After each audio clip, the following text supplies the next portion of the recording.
WTBQ. Hello, my name is Marina K. Solario from the Red Shutters, a full-service decorating and design company located in Warwick, New York, on Railroad Avenue, just across from the train station. Warwick is about an hour north of New York City and is a wonderful place to visit with many restaurant shops and the farmers market every Sunday. We at the Red Shutters, we serve our clients every day to introduce style, taste, and help them make great decisions. We are here today on The Style Show, a show about decorating, fashion, and fun. We welcome you and encourage your friends to listen. They can log in from anywhere in the world to www.wtbq.com and hit live. They can also call in at 845-651-1110 with questions. In a few minutes, Jaime Cohen from Samuel & Sons, the premier go-to source for designers for trim, will join us. But in the meantime, I want to tell you about some local events. I want to remind everybody, if you haven't already been to the Metropolitan Museum of Art to see the latest show at the Costume Institute, the punk show called Chaos to Couture, I encourage you to visit. It's a terrific show, and that will be going on through August 14th. I would go early because it gets very crowded as you get toward the closing date. So that's something kind of fun and an easy way to stay cool inside and walk through the museum. It's a great show. Also, I want to announce that I will be doing a series of 3 workshops at the Tuxedo Park Library this fall, on September 12, October 10, and November 14, including Your Home is the Story of Your Life, Use What You Have Decorating, and Trend or Fad Smart Decorating Choices. And if you would like to sign up to receive information about those workshops, you can log into our website, which is www.theredshutters.com, and sign up for our email, and you will receive the notifications of our free workshops. Also tonight at the Continental in Greenwood Lake, there will be a Chamber of Commerce event that I will attend, and we will all our local merchants will be there. It'll be a fun night to see the reopening of the Continental in Greenwood Lake. So I welcome you, Jaime. Are you there? I'm here. How are you? Welcome. Thanks for joining us today. We appreciate it. My pleasure. Thanks for having me. Yes. I can remember having to go to M&J all the way downtown and then having to run uptown to get my fabrics. And tell us the story of what's happened with Samuel & Sons. You certainly have become and grown to be the premier source for decorators. Sure. Well, the original business was actually my grandfather's business, selling linens. Mm-hmm. And the story goes that a friend of his who sold lace needed to borrow some money and came by to borrow and left him a roll of lace as collateral. And a customer came into the shop and wanted to buy the lace, so my grandfather sold it. And when his friend came to repay him the money, my grandfather told him, "I don't want any money, I just want more lace." And that's how they ended up in the trimming business. Wow. So that was in the late 30s. So we've been in the trimming business for over 70 years. And it's really grown, it's changed. And the original business after the linens was M&J Trimming, which my grandfather and my uncle started. And eventually my father, Sam, had joined and grew it into the business that it is pretty much today, a leader in the garment. Right, I can remember running down to the Fashion District. That's where you were originally, and that's maybe, 17 years ago. And that's what the main business was really garment trim. Lace. Right, it was for everything. It was whether you wanted to trim lampshades or a garment, that's where you went. Exactly, and it's still pretty much the same today. My father had seen the opportunity to expand into trims for interior design, and he did that. That was probably about 18 years ago or so, and it was a separate store, and all the designers like you used to tell him, "What are you doing down here in the garment district? You should really be in the design center, in the D&D building." So he started looking for space, so we found the building right next door to the D&D building. We started fixing it up, and during the construction, we ended up having a big fire next door to us in the garment district, and the whole building collapsed. And so we were without a store for about a year until we got open here. But once we were here, we really established ourselves and have been fortunate and have grown a lot in those years. Right, and I frequent the D&D building often, and it's just so convenient to be able to go with your client, or even if I'm in there alone sourcing fabrics, be able to pick things up and then just come out, turn right, and walk into your incredible showroom, which has everything. Yeah. And our listeners can go on to www.samuelandsons.com That's correct, right, Jaime? Yes, that's right. And see the incredible variety of trims. I think they have over 15,000 trim options. And when we say trims, we're talking about tassels, borders, braids, gimps, fringes. Tell us more about how your customers use trim in their projects. Trim is really, for the most part, a detail that customers will use. Most of the orders that we do will be braids, cords, and fringes. For upholstery, to outline upholstery, they'll use a cording or a piping. And for drapery treatments on the edge, on the leading edges, they'll put fringes or braids.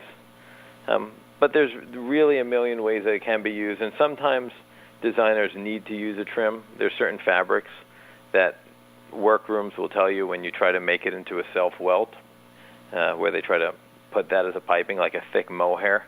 It just doesn't work well as a piping, and they'll send their designers in to come pick a trim instead. Right, a mohair would be too thick to welt, right. And so, right, you would choose perhaps a gimp, and even many 19th century chairs, because I sell antiques in the shop and old frames, and and often welt is not appropriate. It's better to pick a fun gimp or... Yes. And you have terrific ones. You also see on a lot of wood frame pieces, like old chairs or even more modern chairs, but they'll staple the fabric down onto the frame of the chair, and rather than leaving those staples exposed, or the nails as it used to be exposed, they would cover that over with a decorative gimp, just a narrow flat braid that would go over it. Right. So is tassel? Tell us about, there's tassels and then there's tassels.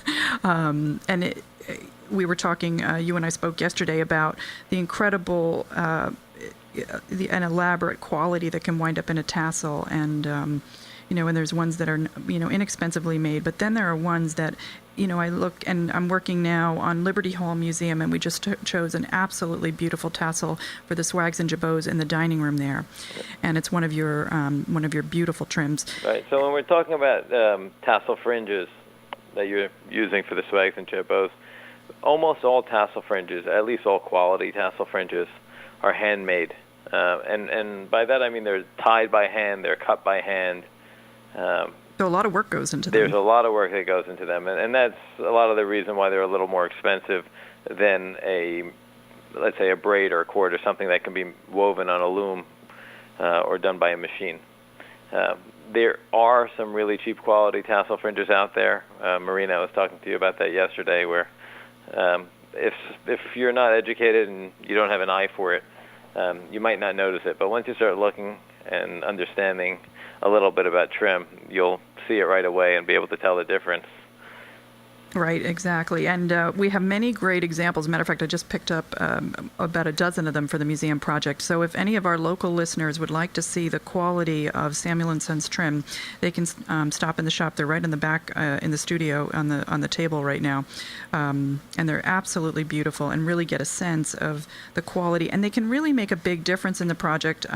This morning I shared a photo from your Facebook page on my own page, and our listeners can go on to the Red Shutters and like our Facebook page to see great example of even a modern application where you take a flat braid and then position it into a design on a pillow can be a striking effect. You did it on blue pillows with green braiding, and it really was striking, and I already got a lot of likes. I was very excited. One of the interesting things is that a lot of people, when they hear trimming, they think of something very traditional, very fancy, very over the top. Right. When customers come in here, when designers come in, a lot of them are surprised to see how many things that we have that are a little more contemporary, very clean, and can be used in more contemporary or transitional designs. We definitely have a lot of the traditional too. Mm-hmm. Right, you've got a big mix, and my customers know that I like to do a mix of modern, traditional, tribal, and fun, and I think you actually have all that as well. We have that too, yeah. And you have a lot of fun things, actually. I wanted to talk to you about that. What I'm so struck by when I go in the showroom, and you just almost want to play with all of it, are all of the wood types of tassels, and there's glass and crystal and pearls. I mean, there's amazing objects. Say more about how you're getting into more of that. That's a more recent thing, it seems. I don't remember seeing that 20 years ago. Trims traditionally have been made out of silk or cotton, wool, and then also some synthetic materials, rayon, acrylic. But we've also incorporated different materials into a lot of our trims, like the wood. You said we have a lot of wood bead trims. We have some hand-painted wood. We have natural wood. Right, that could be a fun use in a beach house or, a more casual environment, I would think, as well. It works in that. I've seen it done in men's libraries. It could really be handsome looking. But we've also done things with feathers, like you said, crystal. We actually have a collection that was designed by Lori Weitzner, who designs for us, that has beaded fringes, 3 different types of stone we have. We have one that's made of jade, one that's made of rose quartz, and the other one that's amber. Wow. She also actually designed the authentic stones. And she also designed another one that's made with real cultured pearls as well. So we're always looking for new materials. You were talking about tribal before. We actually have a collection that's made by the Maasai woman in Kenya. Oh. The Leakey family from I believe it's their father or grandfather was a famous anthropologist. They had set up a company in order to give employment to the woman there during the famine.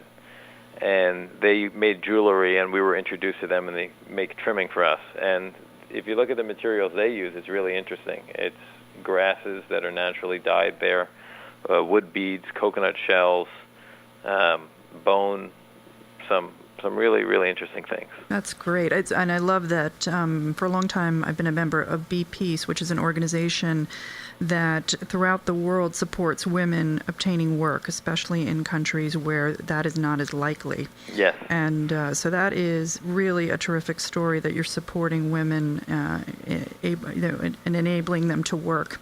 It's great for us and it's great for them. Right. So we're happy to do it. Tell us about some custom projects you've done. That's one thing that, every time I go in, they do always say, we can also do custom. So we do a lot of custom for residential projects, high-end residential. Some things are ordinary, some things are a little more interesting. I can tell you just a little bit about some of the really interesting projects we've done that were for more well-known places. We've done some custom trim for the White House about 2 years ago, and actually we're working on some more of it now. We did a bunch of custom things for the Blair House in Washington as well. We've done some giant... Right, Michael Smith works on that project, right? The White House, Michael Smith designed. Right. The Blair House was done... different rooms were done by different designers. We worked with Bunny Williams on some of the rooms. We're working now with Thomas Pheasant out of Washington. He's designing several of the other rooms right now. We've done for the Greenbrier Hotel in West Virginia, that was done by Dorothy Draper. We restored some tremendous braided holdbacks with tassels for the Victorian writing room, which I was told is the most photographed room in America, which I'm not really sure about, but it is a beautiful room. It's in the pink book that they published about her, right? Yeah. Yeah, so they're really, really beautiful. Carlton Varney. Yeah. It was a lot of fun. Carlton Varney is the designer that's taken on all the work and currently runs and owns Dorothy Draper's company. Right, and I should mention that Dorothy Draper was born in Tuxedo Park, which is right near here, in a house that I worked on. So terrific. She's got a terrific history, and she lived in several of the homes right around in her neighborhood there. So it's kind of fun. We have a fun history with Dorothy Draper. We love her. Yeah, she's a legend. Yeah. We've also done for several theaters here in New York. The Belasco Theater we did work for. We're working on the Schoenfield Theater now. The scale on some of these projects is really great. 21-inch long bullion fringes for the curtains. A couple of the really fun projects that we've done have also been in Las Vegas for the Wynn and Encore hotels. We did, and actually it was for one of the Wynn and Encore hotels in Macau. We had done these giant tassels. We did 4 tassels. Each of them was 5 feet long, and then 1 tassel that was 10 feet long. Wow. And we just did also for the Station Casino in Las Vegas another tassel that was probably about 10 feet long. And these are in their theaters? The 4 big ones and the 1 giant one were in a restaurant there. I'm not sure where this one for the Station Casino is going, but it was here in our showroom before we shipped it out about a month ago. and in order to photograph it, we had to hang it off the balcony because it was too big to hold in the showroom. It literally went up. Sounds like a story out of Venice. Yeah, it was tremendous. It was really, really cool. That's great. Yeah, and you know that when you're working in theater work, you really need to consider scale, because from so far away, it would be lost if they didn't make them so large. So I'm sure it's quite a project to put together trims of that scale. It is, and it's a lot of fun too. I'll when bet. you get those trims produced and you get them into your warehouse, into your showroom, and you see them, it gets you excited. Right, and those are exciting places. What sets do you think Samuel & Sons apart from other trim companies? I mean, it's, many of the fabric houses in New York, while I'm shopping for various things, I can go in and they all have a little bit of trim. And I think that's one of the things that really does set us apart is that those companies really don't focus on the trim. And trim is all we do, and it's all we've done for many years. And the fact that we've been in this business for so long has given us really a lot of sources. We work with mills all over the world. Most of our product is still coming from Europe, but like I told you, we make things in Kenya, we make things in the Philippines, we make things in China, we make things in India, really all over the world.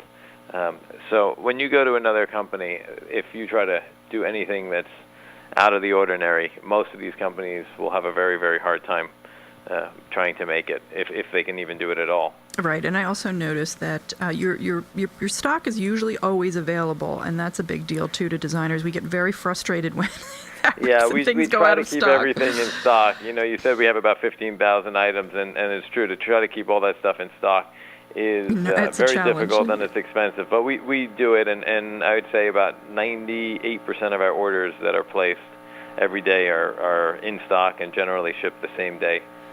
So we're proud of that, but it is always a challenge to keep everything in stock. Right, I've noticed that you did start in New York, then you went out to Chicago Merchandise Mart, which is a great place to shop as a designer, and then when I've done a lot of shopping out there, and then you also now are at Chelsea Harbor Design Center, and then many places in the world. You seem to have really expanded. Yeah, it's funny, when we first opened in this location, this 3rd Avenue location next to the D&D building, it was probably about 13 or 14 years ago. And this was our only location, and we brought on board Sasha, who's our national sales manager, and she really helped us set up our distribution throughout the country. And we went first to Atlanta, then California and Texas, and we ended up with about 13 different cities in the U.S., and then we went to Canada, and we ended up setting up distribution really throughout the world. We have distribution in Asia, in Europe, in the Middle East, in Australia, and New Zealand. Now we have our own showroom in the UK. So we're pretty much everywhere. One of the only places that we haven't gone to yet, and it's something that we're working on, is Russia. So hopefully that'll be in the next year or two. Mm-hmm. That's terrific. And what's popular? What are you seeing sell the most right now? We really see everything, and it's so difficult because styles change so quickly. If I look at the things that we're selling 6 or 7 years ago, which is really not that long ago, when you're talking about a design, interior design, it's not like clothing where it should really change every season. Things have really changed, but we do see a lot of the simpler trim selling, a lot of cords, a lot of tapes and braids, but we're still selling everything, really. We have tassel fringe continues to sell, brush fringe. We're selling everything. You see interesting color trends. Orange has become popular. Yeah, I wondered about colors. Purple, we've seen, and your showroom, and which is on 3rd Avenue between 59th and 60th? 58th and 59th. 58th. I've been going to that building for years. You'd think I would know. And I lived 6 blocks from there. So it's organized by color, really, in some ways. Yeah, we try to keep it organized. Right, yeah. It looks very organized, and that was another photo I put up on Facebook this morning. You can see how they're all organized, and it's such a exciting place to go. And I think when a designer can figure out how to use trim on a project, it changes everything. It really makes a difference. It's like getting dressed and not putting any jewelry on. Once you put on the trim, it makes all the difference, and that's the real statement of the project. It's true. It's really true, and you can see the difference, and the designers that work with trim understand that, and you can see how much more detail there is in a room when a designer uses trim. Right. Usually they put more detail into everything. Right. And I want to point out that one of your sales reps is actually a local boy here. Neil DiMarino lives here in Warwick, Yep. and I know he reps in this area. And he reps us actually in New Jersey as well, and Manhattan. So he does a lot of traveling in the tri-state. Right. He's also a big 18th century enthusiast, and his great grandfather was one of the owners of was, I think, the original owner of an important house here in Warwick, historic home, a stone house, which was the Edenville Inn at one time. So our local listeners can appreciate that. And it's nice to run into Neil in New York in the showroom from my hometown. Yeah. So it's good. I want to ask you a little bit about construction. Tell us what goes into how do they actually do that? Is it in a factory? There's a mill always sounds nicer than a factory. A mill, right? There's mills, and there's so many different ways and the different types of trim. One of the interesting things to see, though, is the way that a lot of the looms weave. And when just actually seeing these looms, so many of them are really old machines. Oh, like the carpets. Yeah, I mean, we have trims that we're making today that are woven on machines that are over 100 years old. Wow. These big, giant wooden looms. Some of them have been hooked up to computers and computerized, but it's really still the same machine. They just made it a little easier. And then at the same time, there's some really modern machines. Some of our mills are weaving cord on machines that are made in Germany and Switzerland and Italy. They can make cord really fast, very high quality. But certain items still really need to be made by hand. Tassel fringes, like I told you before, are still made by hand. Tie backs are made by hand. Anything that is pretty much a tassel needs to be made by hand. And a lot of the braids that are fancier open work braids, sometimes we call it a crete, C-R-E-T-E. Mm-hmm. If you look on our website and search crete, you'll see some of them. Those have to be made on a hand loom as well. And if you see the way that it's made, it's really, really impressive and fun to see. And where are most of your mills? We have mills in France, in England, China. We've started a new embroidered collection that's done in India. We make a lot of metallic trims in Italy. We do, so all over. Yeah, really all over. And the flat braids, where do they make those? We do some things in Belgium. The flat braids everywhere. A lot of them from the UK. Some of them from China. Some of them from France. Some of them. There's actually a very well-known, very high-end trim manufacturer that we work with. That's a French company, but they have two factories, two mills. One of them's in Vietnam, one of them's in Tunisia. And the main reason they have them in those countries is there's so much detail that goes into that product, so much labor, that it's simply just too expensive. Right. So to try to manufacture that in France. So people are actually sitting there hand tying the tassels. Hand tying the tassels, hand wrapping. That one mill in Vietnam and Tunisia, they don't even use a machine to make their cords. Even their cords are made by hand. A funny story, every time I get the cord from them, it comes in really short lengths. Usually it's around 14 or 15 yards long, whereas all the other mills, I'll get a piece that's 50 meters or 54 yards long. So it was really frustrating because we always end up with these little pieces left over. If a client orders 10 yards, I have to cut it. And at the end, I went to the mill and I told them, I said, we really need to get 50-meter rolls. I can't use these.